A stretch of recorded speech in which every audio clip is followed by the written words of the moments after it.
So we're at an Exton site in Tasmania. So it's about a 60 hectare site of mixed berry operation. So raspberries, blackberries, blueberries and strawberries. I approached Mode for this one because they did some work on my own house to do some quotes for our new Packhouse facility, which is about 2,000 square metres. We had our first season with it last year and some substantial power consumption, so I thought, well, we better best load it up with some solar.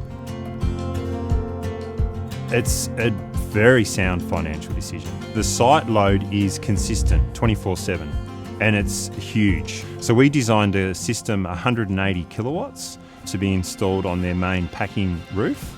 And that system is large enough to offset their cool rooms and freezers and other equipment that's on site, which will mean that all of the solar that you're generating will be used on site with very little being exported. We're always looking to do things cost efficiently out here, so this is just one of those ways that will reduce costs. It was a no-brainer for us.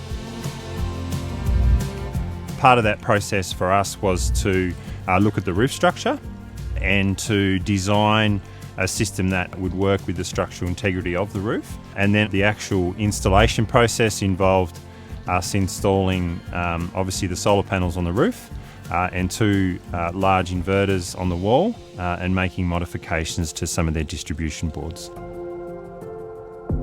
I love working with other people that are passionate, and these guys are passionate about local produce, passionate about Tasmania, passionate about sustainability.